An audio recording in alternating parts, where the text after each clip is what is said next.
Hi, everybody. Welcome to another edition of Conversations with Calvin, We the Species, hosted by me, Calvin Schwartz.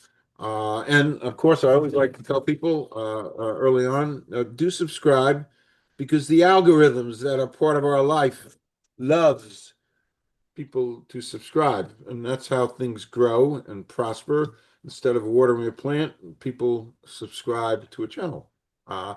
And I've been looking forward to this interview, and I got to say this right, with Victor Dedaj. And why? Because he's a naturopathic healer, an author, a holistic health coach, and he's written, which I think is great, How to Be Happy, Healthy, and Whole, which is doing really well on Amazon. I kind of looked, and there's so much to Victor's journey that I'm just such a subscriber. I used that word before. I'm such a subscriber to Victor's journey, and the fact he's authored a book, and he's done some stuff with Jack Canfield, Chicken Soup for the Soul guy, but he's a healer and a certified holistic health coach, and he's right here in New York in the Bronx. But what I was saying to Victor, because a lot of the things that are his principles are things on my own without his guidance. I've been living and doing since 1969. Because when I entered, when I was gonna, I knew I wanted to enter old age back in 69, fully armed and being able to do things. I didn't want to quote age traditionally, and guess what? I really haven't, because now I'm past 80 and functioning at such a high level, and it doesn't come. Some of that comes from genes, but not much. It's. We'll talk about that. It's lifestyle and health and doing the right things and knowing the right things to take and do, and that's why Victor's here. That's why I was really excited about this, to kind of underline and underscore and yellow highlight some of the things that I've been doing, and we're going to talk about that with Victor, who's unbelievably successful with his journey. So, my Johnny Carson monologue, without a lot of humor, has just ended. And Victor, why don't you say a couple of some background stuff, and then we'll jump into your world. Yeah, sure thing. Thanks for having me on, Calvin. I'm a lifelong New Yorker, like you mentioned, from the Bronx. Worked in the corporate world for many years, and then I left it to become an entrepreneur. Always been interested in health and been working on it probably close to a decade now. Well, as a holistic health coach and naturopathic practitioner, I really want to help people get healthy. And I know a lot of people want to do it, but I think they don't have the right information. So that's why I'm here to try to help them out. Okay. By the way, that what you just said is the essence. They don't have enough of the right information. Uh, so, um, um, so you grew up in the Bronx, you just said, and you're a lifelong New Yorker, Bronx. Um, how did your early environment and your time there shape who you have become? Well, part of it was people at the time when I was growing up, kids played on the street a lot. So I learned the importance of exercise, being emotional all the time. I think too often nowadays, one of the reasons why people have health issues because we're sitting at a desk all the time and people don't get up. And I definitely recommend, and a lot of people work in offices, so, but I would definitely recommend every half hour, every hour, try to get up for a few minutes because you really need to move around. If you're not mobile, you're gonna have health issues. So I learned the importance of that. I learned, just I developed a lot of relationships just talking to kids on the street. Too often nowadays, everyone's on their phone. I mean, having a phone is important, but you can't spend all day doing that. You need to talk to people, and we're social creatures, and that really helps our health if you have good, meaningful relationships. So that's some of the important things I learned growing up, in a family that loved me. So I learned the importance of family and learned the importance of getting an education. So those are some of the things my childhood taught me and helped shape me and become the person who I am today. Okay. Was there like a defining moment growing up when you realized that your life path would be to help others. One of the things that happened to me, I think probably in my early 20s, was I got confirmed into my church, and I really wasn't an active churchgoer before that, and I realized there was more to life than just myself. And I realized God puts you on this earth to serve Him, but also to help other people out. So I realized loving people, helping people, and serving them is really a big part of this life. And I learned to be less selfish and learned to focus more on other people. And as the years went on, it really has helped me in so many different aspects of my life and my business. But the thing when you just focus on yourself, you're not going to be happy, and really long term, your businesses are going to suffer as well. Okay. Um, as you were telling me before we went on air, you spent nearly two decades in corporate finance and stuff. What did that chapter in your life teach you about like success and fulfillment and stuff? I mean, you had to take some stuff out of that corporate world. Yeah. Number one, I learned you had to show up every single day. You definitely had to be consistent in all that you do. You had to take responsibility for your work. Those are all important things.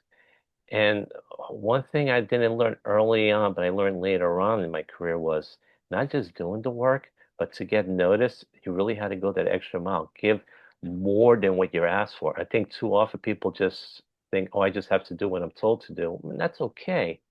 But if you want to go further, try to give more value, more service to the people you're working for. That's something I learned in the later years of my journey in the corporate world. And that served me well in the entrepreneurial world. Over delivering. Too often people just make promises, they either do what they're told or sometimes even under deliver, and that disappoints a lot of the people you work with. And it affects you in the long run because you won't have as much success if you under if you over promise and deliver. You should under promise and over deliver. I like that. I like that, what you just said. I like that. So, you you had to have a lot of courage. I know a little bit about that. I left my profession of pharmacy and sat watching soap operas for 6 months before, so you had to have a lot of courage to leave the corporate life. What finally gave you that push to leave corporate life and go into basically entrepreneurship? Well, the last probably 5 years I was in the corporate world, I really wasn't enjoying it. I felt it was becoming more cutthroat. It wasn't person friendly. Basically, I just looked all around me, and basically, very often when they didn't need you, they just got rid of you. You were replaceable, and no matter what you did for them, it's what have you done for me lately, not what you did for me yesterday, and they didn't seem to. Not everyone. It's some people did, but unfortunately, a lot of people that made those decisions were people high above the chain and you had no control of what they could do to you. So uh, I just felt I wasn't really happy in that atmosphere. People weren't happy. I felt I wasn't making a difference in people's lives. I was only making money for some people at the at the top, and I really wanted to make a difference in people's lives. I'd been thinking about this for several years, and then at the very end, when I got let go, I said, "This is my sign. I need to move on to something different." I'd been thinking about doing it, but I was afraid to take that next step, and Mhm. that allowed me to take the next step, and I never looked back. Wow. And major bravery and courage Yes. to do that. It ain't easy to uproot and change and go from the comforts because there are comforts in the corporate world. So, I tip Yep. my hat to you. That was quite I know, I've lived it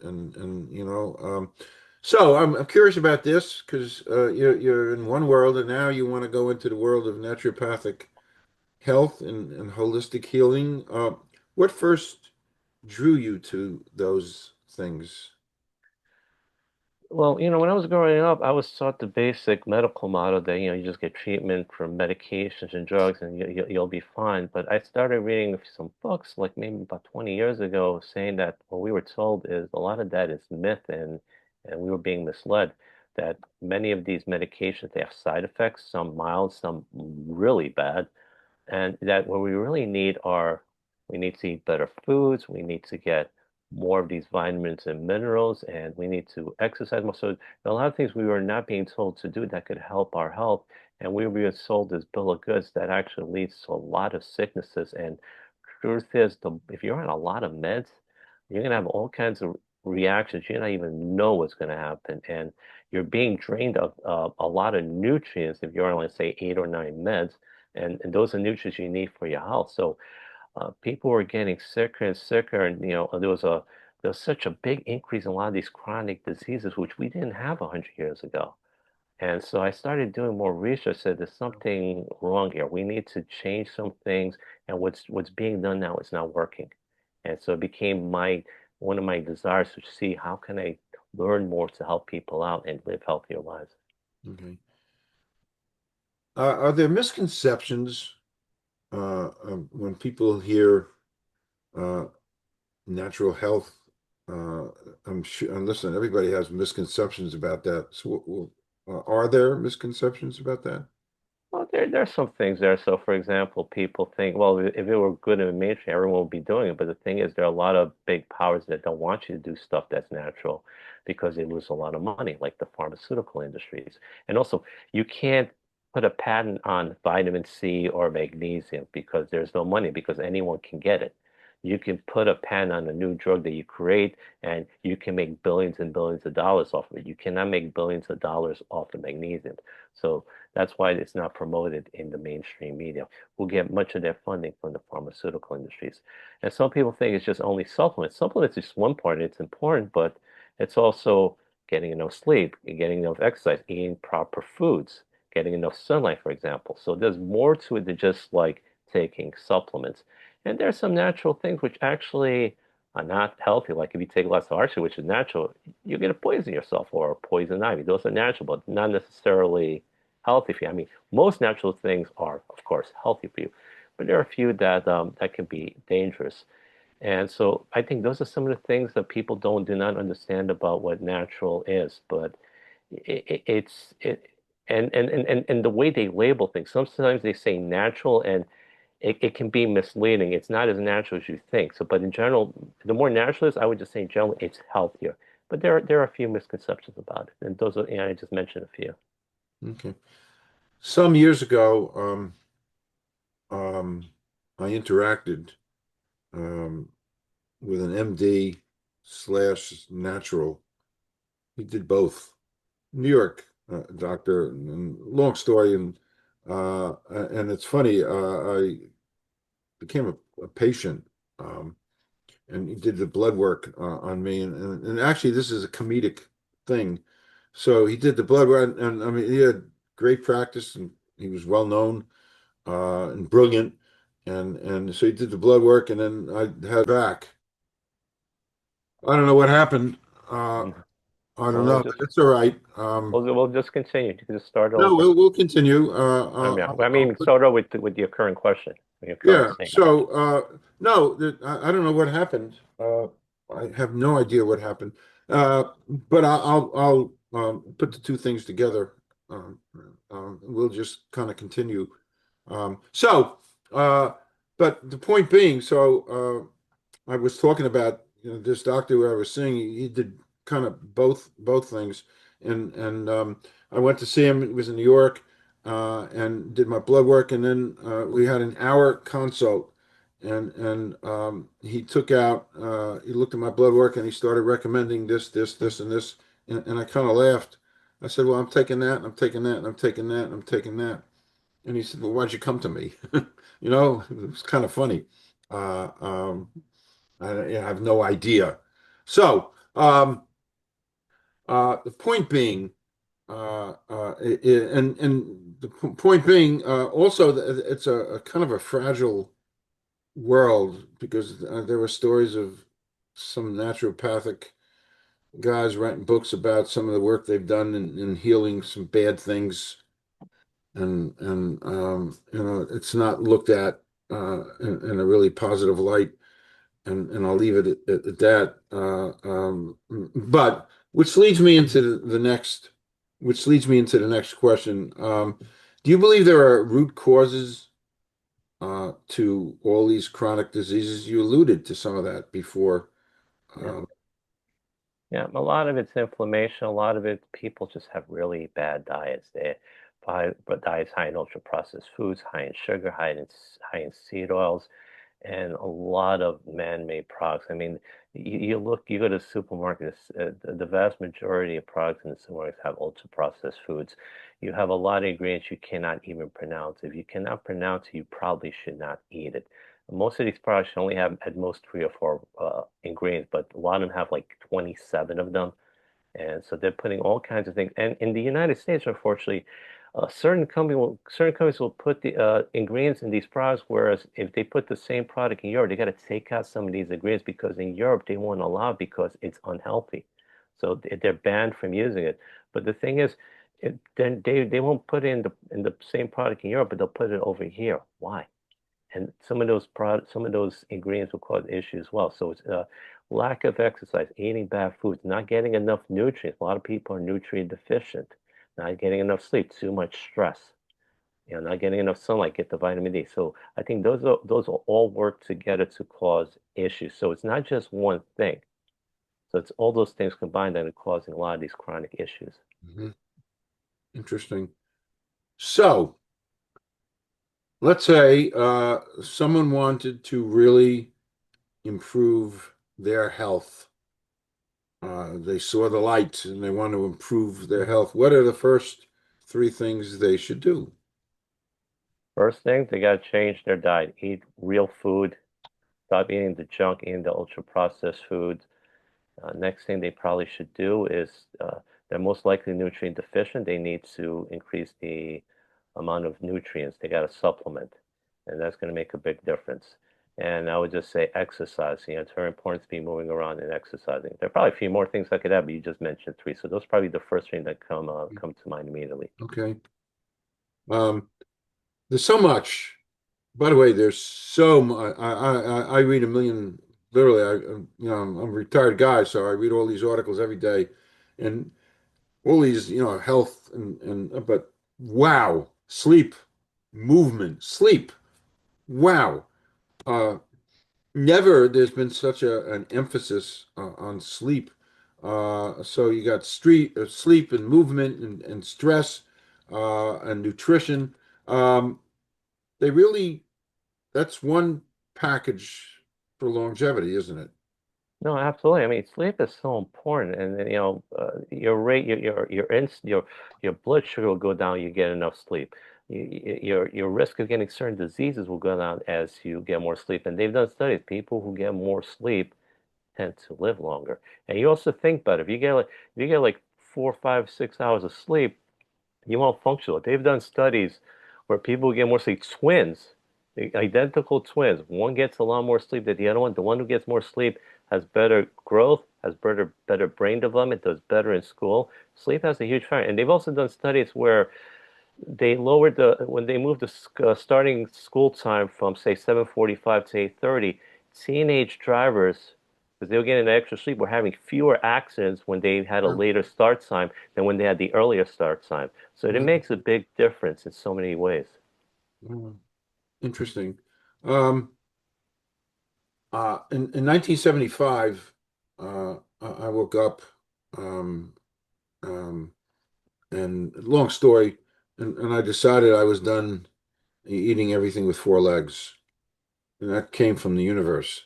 And I was a big hot dog guy, go to Yankee Stadium, hot dogs, Madison Square Garden hot dogs, steak, corned beef, I love all that stuff. But there was just a lot of pieces of energy that came into me, and I stopped eating everything with four legs. Uh, and of course now I don't care. It's been so many years, but so for 50 years I haven't eaten anything with four legs. And I think it makes a difference in my body chemistry and who I am and what I am, the whole package. Why? Victor, do so many people have a hard time with diet? I think what it is with some people is some people they think it's just they gotta like eat less and less and less. And so they try to starve themselves, and that's not a good way to do things. Yeah, you might have some success, But the problem is your subconscious mind is going to resent this. Like, this is not fun. I'm not enjoying myself. So I would not recommend trying to starve yourself eating one-third the calories because after a while you're just going to give up and you're just going to start eating a lot more. You're going to start binge eating again. So I think the way to do it, a better way, again, this has to be an important to you. It has to become a must. But I think if you change the foods, like you made some change to your diet, if you change the kind of food you eat, you don't necessarily have to eat a lot less. Maybe you eat a little bit less. But I think some people have this mistaken belief that a calorie is a calorie, and that's not always true. A calorie from seed oils and a calorie from sugar is a lot different than a calorie from a healthy vegetable, for example. So it's really the type of calories that you are ingested that makes a huge difference. So if you eat a lot of sugars, you eat a lot of seed oils, you're much more likely to gain weight. If you eat much fewer sugars and the really bad carbs, you eat a lot less of the seed oils, you do the exercising, you do the right thing, you can start losing weight. And the thing is, you don't have to lose it all at once. I think also some people like, I need to lose 20 pounds in 2 weeks. No, do the right things first. Your body will start noticing it. Everything compounds. The important thing is to be consistent. Consistency will beat intensity all the time. You have to be consistent. What you do a lot of the little things and do it consistently. So if you do that on a consistent basis, you'll get results. People want the big results automatically, and when you try to do that, you're going to disappoint yourself. Okay. Okay. We talked about this before I went on air. I had asked you, and I'm going to re-ask because I think it's important. Are there any supplements that you feel are really necessary in our modern lives? Yeah. Well, I'm a big believer that we really need 90 different nutrients, basically 60 minerals, 16 vitamins, whole amino acids, and two or Wow. three essential fatty acids. So minerals are important because your vitamins can't really work without the minerals. So you need to. The important minerals, I'm a huge fan of magnesium, maybe the most important one. Probably the second most important right after that is calcium, and they work together. Magnesium is what you call a muscle relaxant. So it allows you have a fist, it allows you to open your fist. Calcium is a muscle restrictor, so it allows you to make the fist. So they kind of offset each other, and they're both very important. Zinc is extremely important. Iron is very important, obviously, for your blood. And iron is one of those double-edged swords. Like if you have too little of it, it can cause health problems. But if you have too much of it, and this is an issue with a lot of men, they have too much iron. It can also cause health issues. They have to be the iron needs to be kept in a particular range, but it's also very important.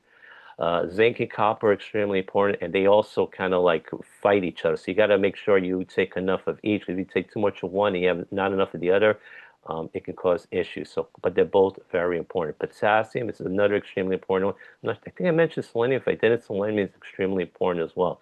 So those are some of the most important minerals. The vitamins are extremely important. Vitamin D is so important for your health, for your immune system. It helps with blood sugar.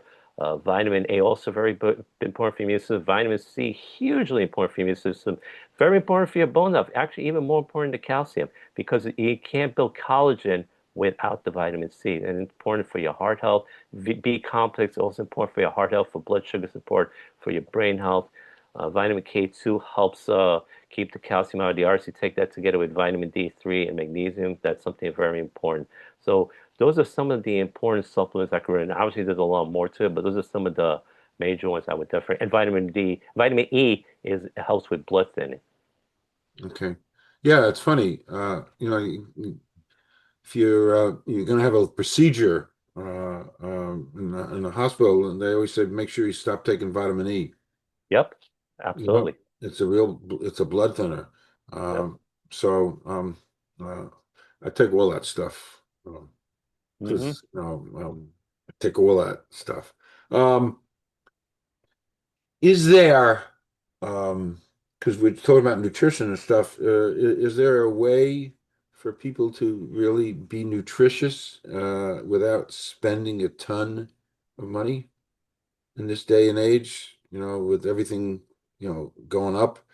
Uh, Well, here's the thing I would say. I mean, certain foods give you a lot of nutrients. For example, eggs have a lot of nutrients, and unfortunately, eggs have been demonized over the last several decades because they say, oh, it's high in cholesterol, and they've been demonizing cholesterol. But cholesterol is actually an extremely important nutrient, and it's a big chunk of your brain is made of cholesterol. And a lot of doctors now believe that one of the reasons dementia and Alzheimer's have been on the rise is because of cholesterol-lowering medications like statins. And because when you have lower cholesterol, your brain will not function as well. It's important. There would be no human race without cholesterol because you need it to make estrogen, progesterone, and testosterone. You need cholesterol. You need it for the bile in your liver, and you need it to make vitamin D3. So cholesterol Mhm. is something really, really important. So I would say eat your eggs. They're very important. So here's the thing I would recommend. You got to understand like the ultra processed foods in the junk, they're cheap, but you pay for later with your medical bills, your disease, and dying earlier. So some people go to Amazon, they buy cheaper multivitamins and other supplements, but they're not as good. They're not highly absorbable. So what I say is, yeah, you may need to pay a little bit more, but if you buy a good quality multivitamin, which is like 85 to 95% absorbable, you get a lot more benefit from it than a cheap one that's only 10 to 15% absorbable. And is your health worth it? You got to think of it that way. You got to think of your body as a stock or a home. Is it worth investing in? And then you don't worry about as much of cheaper versus expensive because is your health worth it? And I hope for the vast majority of people listening to this episode that it is. Yeah, so you can like eggs will give you some good stuff and a lot of veggies, for example. But I would also say is for if you're supplementing, is the cost of good health worth it? Yeah, I think it's worth having the good health. So I'm willing to pay a little bit more just to get the good health, getting the good quality stuff, because it's not what you just that matters, it's what you absorb. And a lot of people don't understand that. Wow, I just wrote this down. I take notes. I take notes. Um, and I've been doing this stuff a long time. What you said is really, really, there are no bargains when it comes to healthcare because you buy a bottle of cheap vitamins that might not get absorbed. So you're literally through, and I never realized that. The whole absorption, dissolution. Although, when I was in pharmacy school, we did some experiments, with the name brand aspirin and stuff we made, and it's different dissolution rates and stuff, and there is a difference. So you can't cut corners. What you just said, that's really interesting. Um, okay. Moving on, how would you say like uh, mental and emotional health affect, your physical wellness? That's all wrapped up together, isn't it? No, absolutely, which is why I brought up vitamin B1, for example. When you're deficient in it, it affects your mental health, which affects your overall health. So people who are well-rounded emotionally tend to have better health. People who have less stress have better health. If you have high levels of stress, your cortisol levels skyrocket. It leads to a whole bunch of health issues. It can lead to down the road to heart attacks and strokes if you're constantly being stressed, for example. Your emotional health, you're just worried about everything all the time. So it has a big effect. So it's not just eating well and supplementing. That's why one of the things I do is I'm a holistic health coach. I look at the whole person because everything is integrated. Everything works together. It's not just you look at the heart, you look at the kidney, and you got to look at everything. You got to look at the entire person because everything is connected to each other. So one thing will affect the rest of the body. So if your emotional health isn't well, if you're under a lot of stress, your mental health is out of whack, you're going to have issues. Okay. Okay. Um, you're certified in Jack Canfield's success principles. So, which principle from that do you think had the biggest impact on your life? And by the way, people don't know Jack Canfield, Chicken Soup for the Soul, a monster best-selling book. So what works really well? Yeah, he has 67 success principles in the success principles, and the very first one, and the reason why he makes it number one is because everything flows, all the other principles flow from it, and that is to take 100% responsibility for your life. And unfortunately, a lot of people don't. They like to blame everyone. They blame the government, they blame other people, they blame their parents, they blame their kids. You name it, they'll blame it. And we all have that tendency. So even I, every once in a while, struggle with. So I got to remember, I'm ultimately responsible for it. Because here's the thing: when you don't take responsibility, you're not solution oriented. You don't take action on anything. And he has this equation: E plus R equals O, which means the event plus the response to the event gives you the outcome. So people can have the same event, but they'll have different responses to the event and they'll have a different outcome. So people don't realize you have power in your response to whatever happens to you. And you notice no matter what happens, not everyone's going to have the same response. And depending on how you respond to the event, it will determine your outcome. So when I realized my power comes from my response, then I realized, hey, I can make a difference no matter what happens. It may not be a good situation, but I know I can have a response that can help improve it. Okay, so moving on, what inspired you to write How to Be Happy, Healthy, and Whole? Well, By the way, and I know being a writer, it takes a lot of inspiration and a lot of energy to sit down and write. So, what was your inspiration there?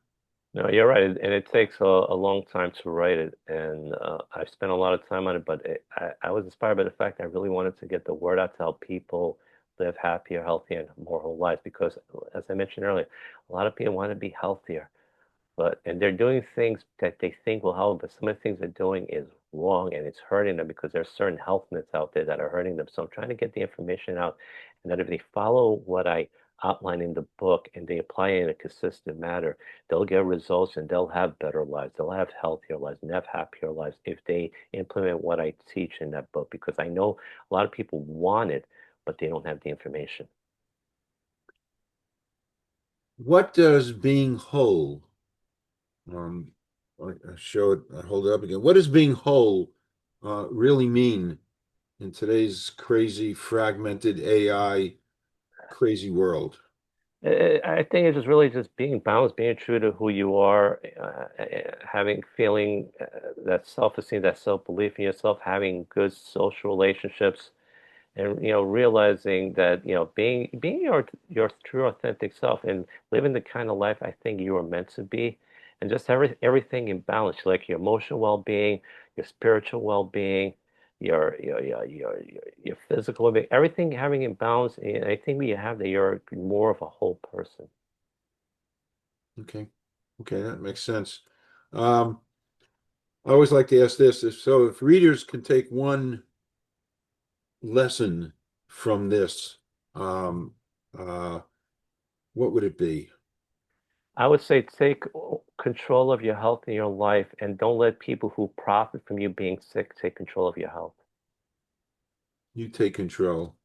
Exactly. Okay. No, it's funny. I do a biannual. I do a biannual physical, and I have all my blood work, and I study my blood work before I go in, and I look everything up. And if the things I'm not sure about, I write it down. So when I go to my physical, and I always say I wish somebody was actually recording this with a camera because it's funny stuff.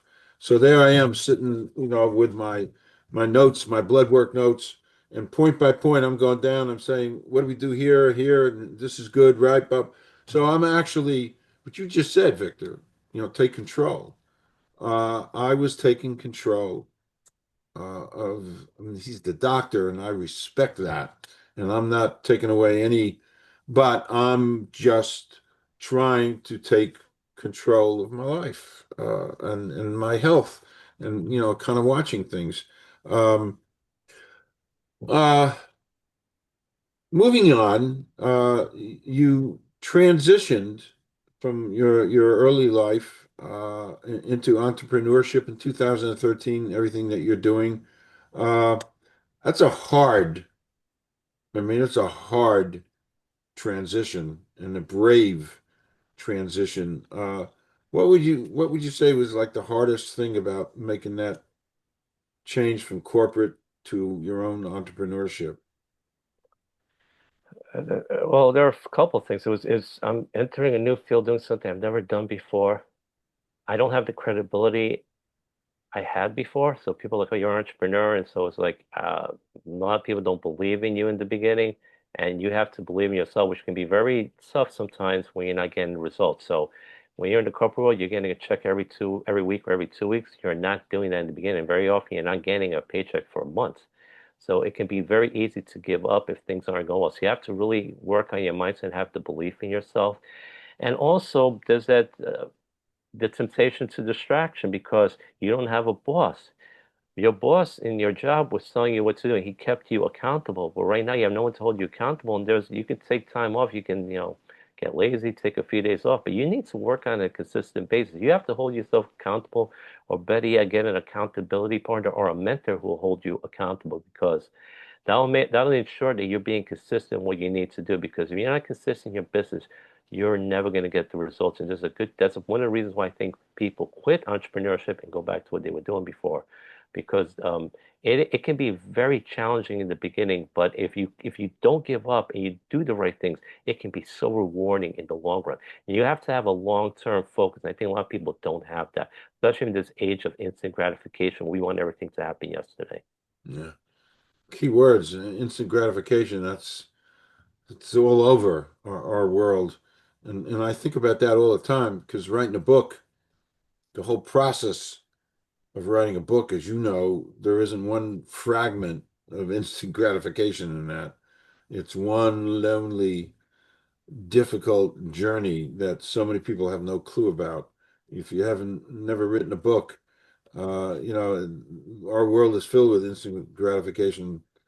Writing a book, nothing. Um, Mhm. anyway, I want to just go off topic a second. I like this question. It's kind of provocative, and you don't even have to answer it, but whatever. So here's the fun question. Excluding family or friends, somebody living or dead you'd like to spend a day with. Maybe I know the answer. I don't know. Could be a couple. There's no rules. Maybe so many things. I'm a Catholic, so obviously I probably would say Jesus first in terms of spiritual, but in terms of you know, people who made a difference, I don't know, maybe George Washington, first president of the U.S. in terms of a regular person. Okay. I like that. I like both your answers because I'm not that far away from those answers myself. And I just watched a month or so ago Ken Burns' documentary in the American Revolution, and there was some really interesting things you don't know or realize. And of course, George Washington, you don't appreciate just how great he was and the odds that he was fighting against and keeping us together and one hell of a leader and all the setbacks he had, and he still and I think about the American Revolution all the time, and the founding fathers and all that. Interesting stuff. And then I learned that New Jersey really was a focus. The American, I'm a Jersey guy. Mhm. It was a real focus. A lot of major battles and a lot of transportations between New York and Philly. Philly was and everything had to go through Jersey. So Jersey was right up there in the American Revolution. That's because you said George Washington. Oh. Um, um, um, why is caring? I have another off-topic question before I jump in again. Uh, um, do you have any favorite movies? I always like to ask that. Uh, a lot of them, I like a lot of the old black and white movies from the 40s and the 50s. Um, and I'll Okay. tell you, I'm actually a big fan of one mafioso movie, The Godfather. I like the first one, so I'm a big fan of that movie too. Marlon Brando, Pacino, and Wow. James Caan. I've probably have seen that over 100 times. 2 nights ago, I watched it for the 101st time. And I marvel at that movie, the whole filmmaking. And it's funny you said that because it really is one of my favorite movies. And of course, I'm a black and white 50s, 40s movie guy, Casablanca, which Hmm. changed my life around. I told you about that. Uh, um, uh, uh, these I feed off of those movies, and they inspire me. The whole craft of filmmaking. is extraordinary, and it's really just the Godfather story about a family. Hmm. You know, Yep. it's just it's an American story, and it's funny. I wrote an essay some years ago. Uh, um, I didn't necessarily publish it the way I wanted to, but the essay was, I don't see what everybody's getting all bent out of shape about the Godfather. He was just a family man, take care of his family. He did a couple of bad things, but and if you really want to throw people in jail who do bad things, there are entities out there that make products that kill people, and they know about it, but it's cheaper to leave the product on the market than to recall it. Yep. I mean, that's bad stuff. So I agree. don't worry about Don Corleone. Worry about people who leave something on the market that should be taken off the market. I mean, that's bad. So anyway, so as we kind of wind down, what does life look like to you? Because you're performing a life of service to others. And what does that look like to you in everyday practice? How important that is? When you're making contributions, you're helping people out, you're transforming it, it really makes you feel good. We're really, one of the reasons I think we're put on this earth is to make a difference in people's lives. I think when I started out, I was probably much more transactional than transformational. And not only did I not get good results, I really wasn't as happy. But when I started focusing on helping people and serving people, not only did things get better for my business, but I just felt more fulfilled. So I really, when you focus on the other person, they could sense it. People could tell when you want to help them out and whether you're just trying to get something out of people are not stupid. And when they know, like, and trust you, they want to work with you. They're like, this person has my best interests at heart. And you know what?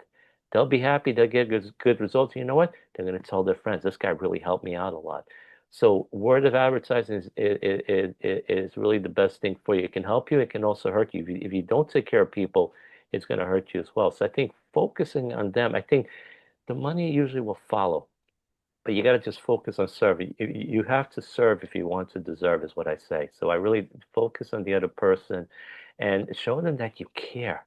And it's going to make all the difference because when they know how much you care, they're going to trust you and then they'll believe what you tell them. If they don't sense that you care about them, they're going to be very suspicious. Even you're giving them great advice, they're going to be suspicious because they're wondering, do you have their best interest in heart? Okay. Um, with all your world and the structure and everything that you do you have Victor, do you have like a morning ritual? I know I do, with my supplements and water and hydration and stuff. Do you have a morning ritual?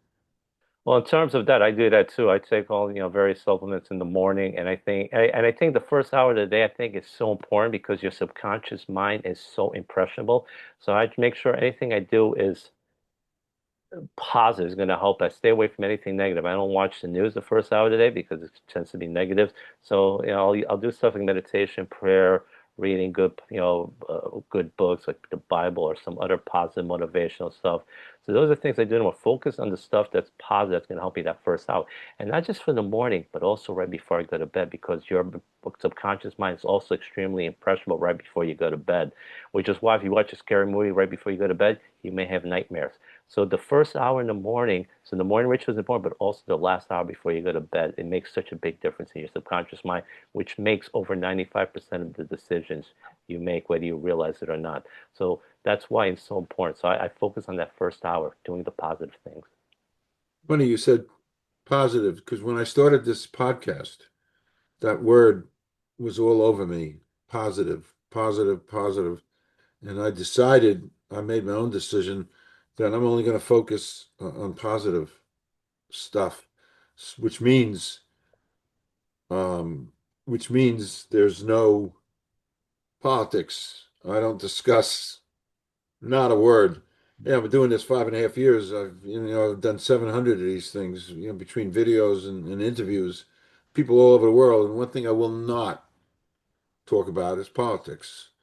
And I joke about it because when I'm shaving in the morning and I'm looking in the mirror, sometimes I talk to myself and I say, "Hey, Calvin, you know what? Everybody likes you because there's nothing to dislike. I'm not.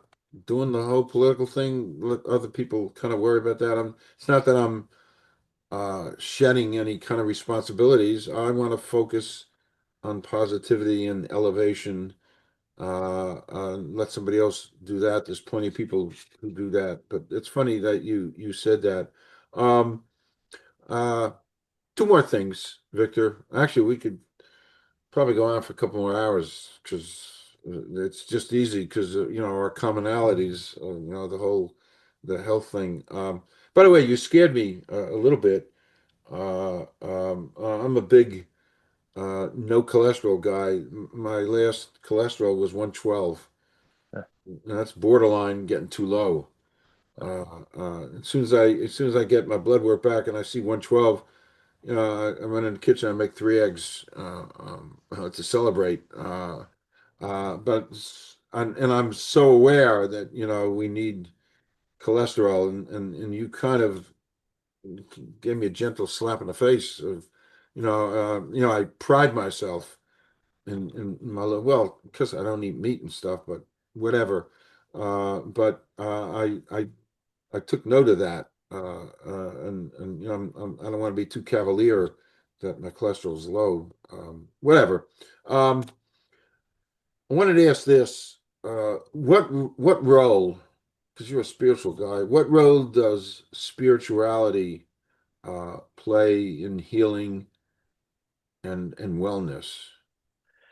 it plays definitely a big factor. People who are spiritual, people have faith, people go to church or other religious institutions. They feel a sense of belonging, a sense of importance, like there's something bigger than them out there. They have bigger, more social relationships.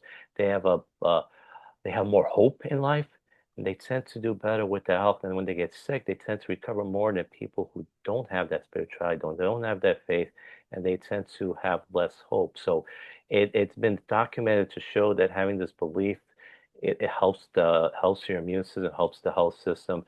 And doctors who, like some of them not even religious, say we just know it's people who have prayed more, who have people praying for them, they just seem to recover more than people that don't believe. So I believe it has a big effect on your health. Okay, I agree. Spirituality is a wonderful thing, and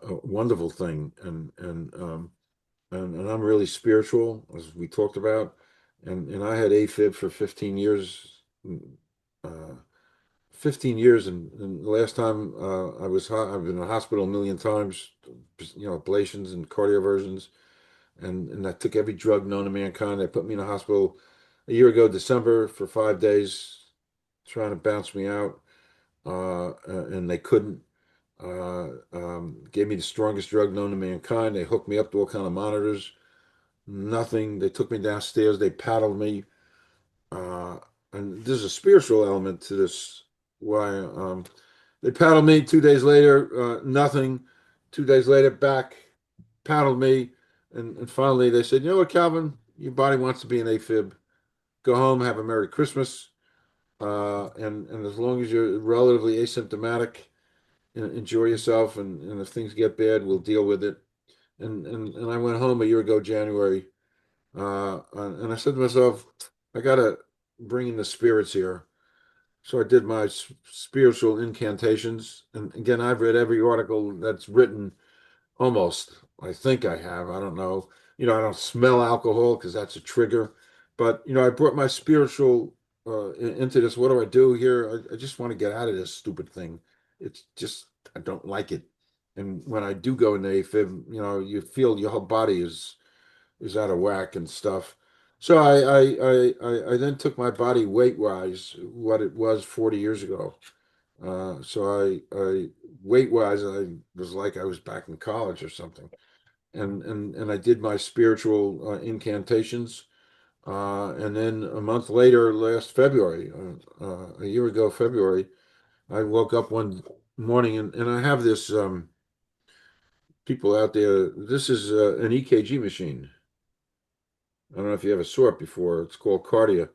You put your two fingers like that, and you hook it up to your phone, and in 30 seconds you got a 100% accurate EKG. And, Uh-huh. and I always have it. And I checked my EKG a year ago, and boom, I was normal. normal sinus rhythm, and I've been normal sinus rhythm for uh, 13 months. I'm still normal. I hate to say that. People laugh at me. I'm normal. They interpret it any way they want to Right. interpret it. But I've been normal. And I love my cardiologists. I've got two of them. One handles the electrophysiology and the other, my general. Love these guys. They're just great. What's the deal? It's a progressive disease, and there is no medical thing for this. So I attribute it to spirituality. Anyway, last question, Victor. Uh, um, what would you like your legacy to be? I would like people to remember me someone who care for people, who serve people, and just try to impact them, just have better lives, made a difference in their lives, more successful, more healthier, just someone who just really loved and cared and helped people out. Perfect. Perfect. Perfect. This time with you has been perfect. Truly. And I'm here with inviting you to come back. So we could put together panels and discussions. Hey, the more stuff you throw on a wall, the more something sticks. And people just need to know about your journey, your beliefs, and the stuff you've done and your advice. Because bottom line, it's life. And the sooner people do this stuff, the better they are. And you know what? It's never too late, right? Never too late. Absolutely. Never, Absolutely. I agree. never too Never late. too late. I mean, my whole modern life began, when I was like 50. By the way, I was 19, July 21st, 1989. I weighed 351 pounds. I was a big boy, and I smoked. Me of all people. So I smoked. Still didn't eat meat, but I smoked, and I was 351 pounds. No exercise, and that particular morning, I woke, and there was a massive spiritual component because I actually heard a voice. I heard a real voice. I shook my wife. Why'd you say that? She said, you just woke me up. And I ran into my son's room. Why'd you say that? It was the word trust. I heard the word trust, and I knew I had to make some changes in my life. I really heard the voice. I'm not crazy. I go to football games and basketball games and stuff. I'm just a regular guy. And that was the spark that had me completely change my life around on 1989. Completely change it around.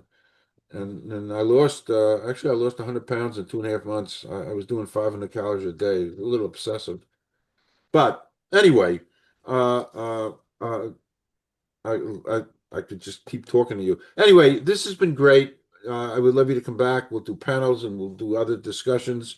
And you truly made my day because I really wanted to talk to you, Victor. And you're like an encyclopedia, and that's great. So thank you, thank you, thank you. Oh, my pleasure. Thank you for having me on. I had a great time here talking Good. with you, Calvin. Good. Thank you, Victor. Don't leave. I'm just going to stop recording. Don't leave.